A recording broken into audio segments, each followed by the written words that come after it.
and sleep.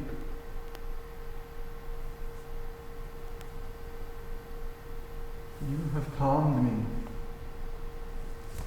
How grateful I am. When I needed you, sister, you came to help. How kind you are. And you, gods, who helped me to forget my troubles. How wise you are. And how those unlucky ones like me wait anxiously for you. But how long have I been here? How did I come here? I cannot remember. I've forgotten everything that's happened until now. My beloved brother,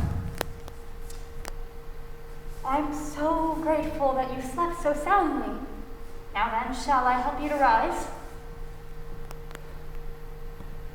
Yes. Help me up. And wipe away all those shadows that cling onto my face. There. It is done. Place me sitting up straight. Brush my hair away from my eyes. It bothers me. I cannot see. Yes. Oh, the hair on your head is quite dirty. No comb has touched it for some time. Let me lie down now and rest again. Now that my confusion dies, my strength dies with it. My body can no longer respond. There. That seems better. One who is sick should rest. A sick bed may displease you, but you must lie quiet. Please pick me up and face me another way. The body of a sick man cannot just move as it pleases.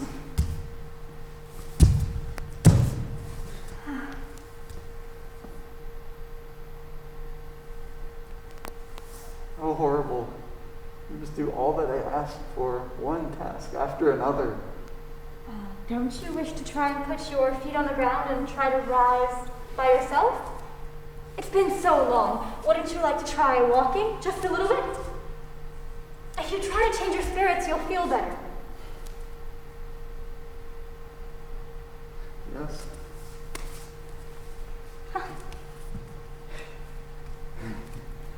Yes, you're right. As I try, I can somehow feel my strength returning. Oh.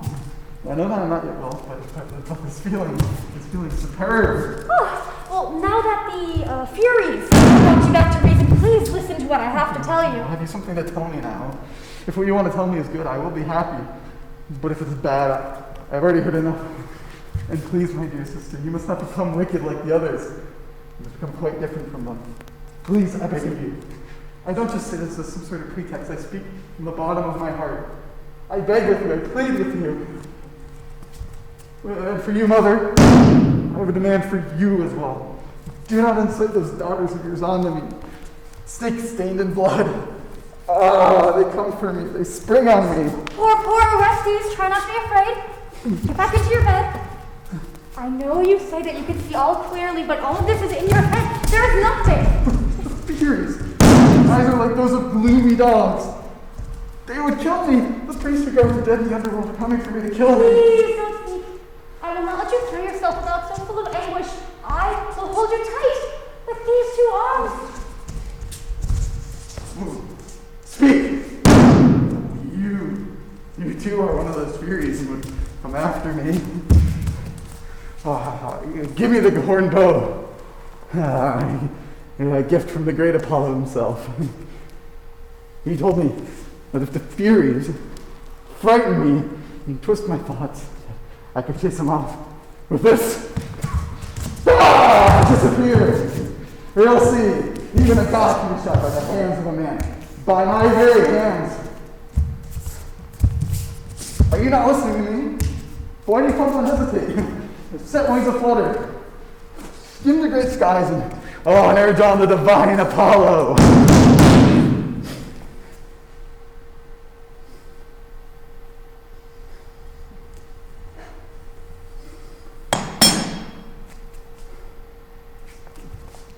Sister, why are you hiding your face in your hands?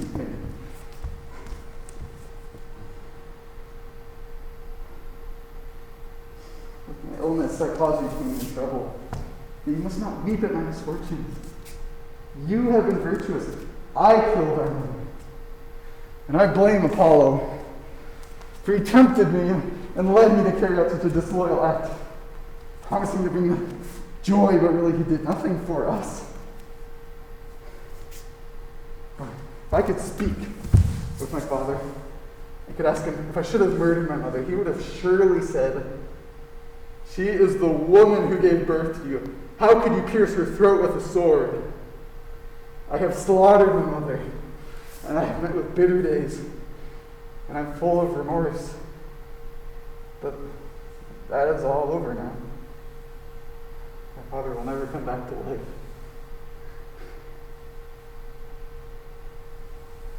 Oh, my poor pitiful sister. Because of me, you haven't slept. Please, close your eyes now. And please bathe yourself. For it would be the worst thing of all if you should fall gravely ill yourself. As you know so well, everyone has abandoned me. You are my all. Your breasts, I hug them tightly. This embrace can take the place of marriage, of children. The two of us, lost in sadness, can at least call out to each other. Do not be afraid. I will never abandon you. We shall live and die together, for if you were to die, what then after all would happen to me, a poor woman? I have no father, no brothers, no friends to whom to turn. If you think it's good, then let us rest. Here, lie down. But do not be frightened should something try and drive you away. You must rest. Rest without stirring.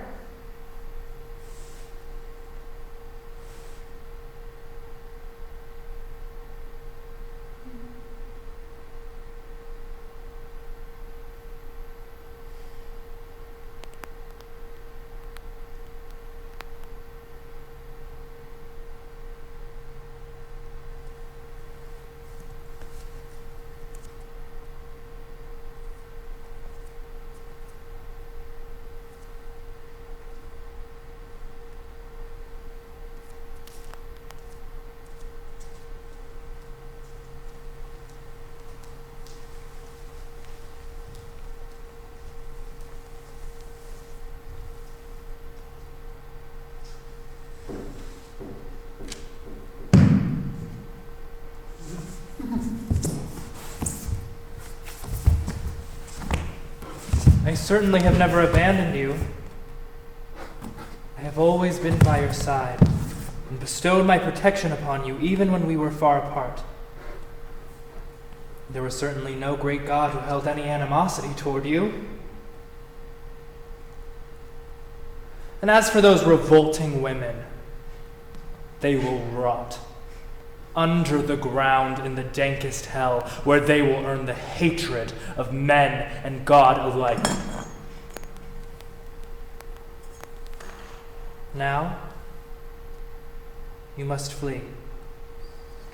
Do not wait, because they will pursue you as far as they can, over any country you may wander, across wide lands, even over seas, and towns by floating waves. Leave. Leave now! Keep this suffering in your heart. But Orestes, do not lose hope.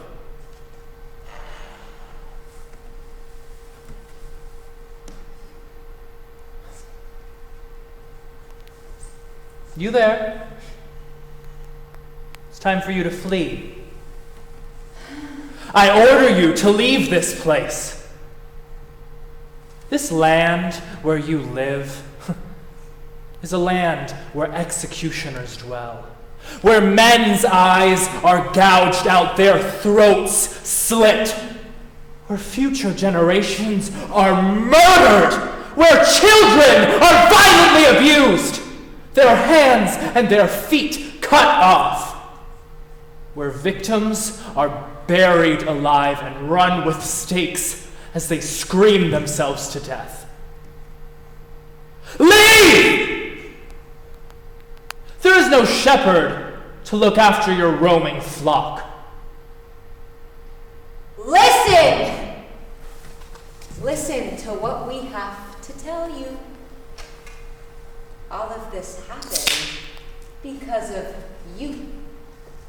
You acted as the oracle who told him to kill his mother. I only told him to strike the enemies of his father. And what of that? And now it is you who agrees to condone the spilling of new blood. That is exactly why I told you to leave this place. You do not seek the real truth, but are satisfied with what is said of it. We must pursue the duty we have been given. Duty indeed. How exalted, how proud you must be of yourself. We pursue from place to place one who has done harm on the mother that bore him. And what of the wife who killed her husband? That offense is different from harming one's If own the wife flesh killed the and husband, blood! or the husband killed the wife, you would excuse the act. Hear this! The mother, in fact, is not the real parent of the child. She is merely the womb in which the seed is planted. The father, in fact, he is the true parent of the child. She merely tends to it as it develops, as she would a guest who stops in her inn. My father planted the seed. And this woman, receiving it, served as the field in which that seed was born. She brought me up, but without a father, no child could be born. She took me and gave me the womb. So it is my father, more than my mother, who was the first cause of my life. He brought me into this world. I am the man guilty for the crime of murdering my mother. This I know.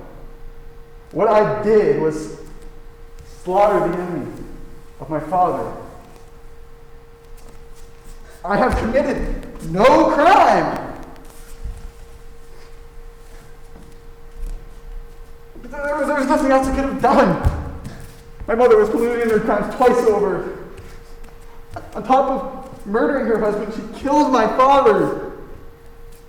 Because the blood she spilt was not her own. Then it is I who love her blood. You shameless murderer! Do you not recognize your own mother's blood within you? The mother who clasped you to her breast, gave you milk, and brought you up.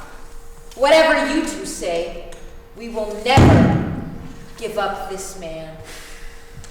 So you will pursue him? Why such a fruitless effort?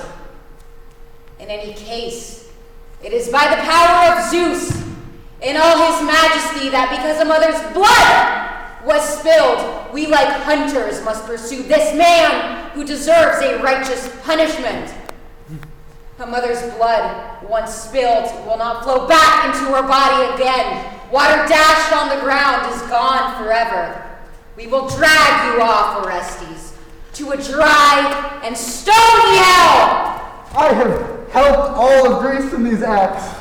If women audaciously kill their husbands and if flee to their children and expose their barren breasts in order to seek sympathy, husbands will be attacked on any pretext.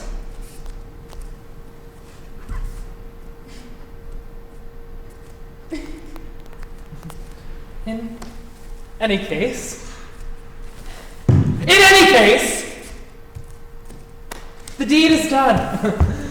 Anything foretold by me derives from the will of Zeus himself, be it concerning man, woman, or nation itself.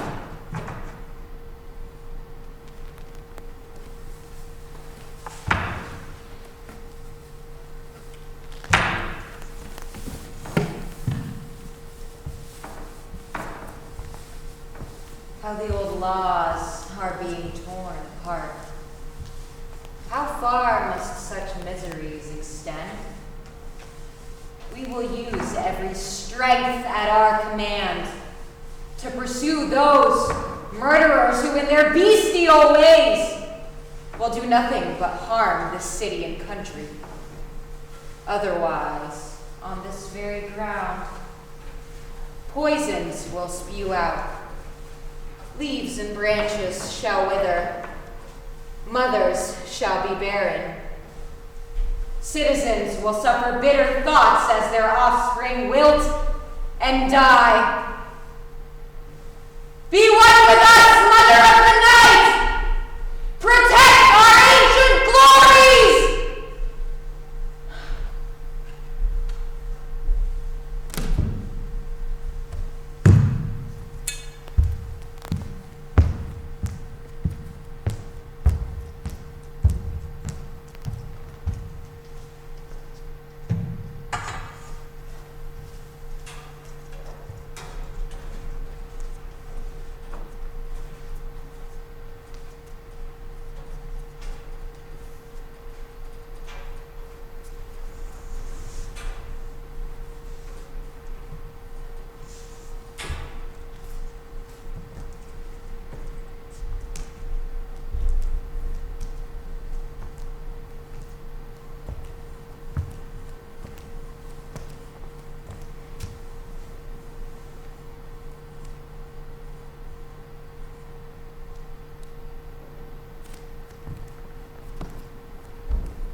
Electra,